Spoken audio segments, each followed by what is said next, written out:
माननीय सदस्यगण, भारतीय राष्ट्रीय कांग्रेस ने अब तक अपने निर्धारित समय से 28 मिनट अधिक बोला है।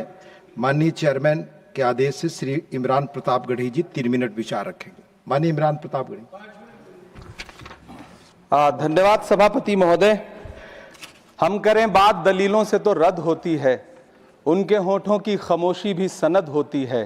कुछ न कहने से भी छिन जाता है एजाज़े सुखन, जुल्म सहने से भी जालिम की मदद होती है। सभापति महोदय, मैं राष्ट्रपति के अभिभाषण पे अपने बात रखने के लिए खड़ा हुआ हूं।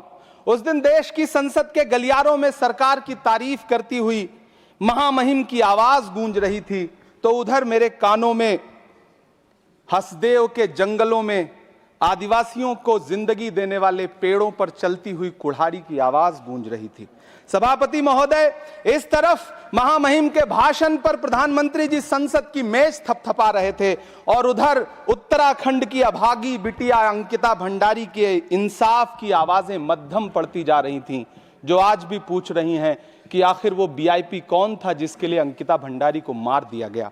सभापति महोदय, इधर महामहिम सामाजिक न्याय की बात कर रही थीं और उधर उत्तराखंड के कोटद्वार में नफरती लोगों के खिलाफ एक बुजुर्ग को बचाने के लिए खड़ा हुआ दीपक, जो मोहब्बतों की रोशनी लेके खड़ा हुआ था, उसके खिलाफ कोटद्वार की पुलिस गंभीर धाराओं में एफआईआर दर्ज कर रही थी। और वो भी उस दिन हो रहा था जब उत्तराखंड के मुख्यमंत्री कोटद्वार में मौजूद थे। ये नया भारत है जहां दंगाइयों के खिलाफ एफआईआर नहीं होते, बल्कि अमन और मोहब्बत की बात करने वालों के खिलाफ एफआईआर दर्ज होता है। यह नया भारत है जहां असम का चीफ मिनिस्टर खुलेआम संवैधानिक प्रोटोकॉल तोड़कर कहता है कि मुसलमानों को इतना टॉर्चर करो कि वो राज्य छोड़ने पर मजबूर हो जाएं। वो कहता है कि अगर कोई मियां रिक्शा वाला 5 रुपए मांगो तो उसे 4 रुपए दो ताकि वो परेशान हो सके। यह नया भारत है जहां बरेली में खाली घर में नमाज पढ़ने पर पुलिस मुकदमा दर्ज करती है। यह नया भारत है जहां क्रिसमस की तैयारी करते हुए ईसाइयों पर सरकार मुकदमा दर्ज करती है।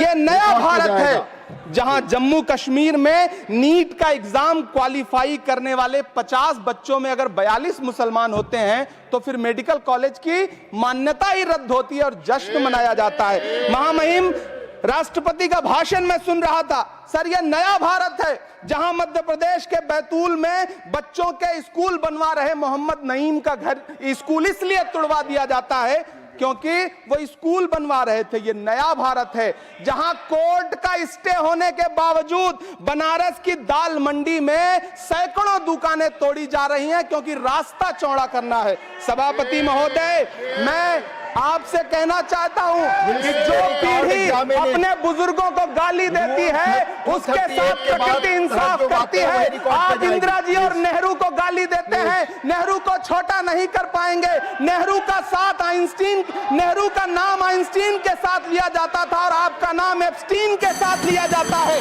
आपको ये बात समझनी पड़ेगी। सभापति महोदय, मुझे 1 मिनट बोलने दे, मुझे कंक्लूड करने दे। Doctor Sumer Singh Solanki, doctor Sumer Singh Solanki, doctor Sumer Singh Solanki, आपकी बात रिकॉर्ड पे जाएगी। डॉक्टर सुमेर सिंह सोलंकी, जो आपका समय था मैंने बोलने दिया। धन्यवाद।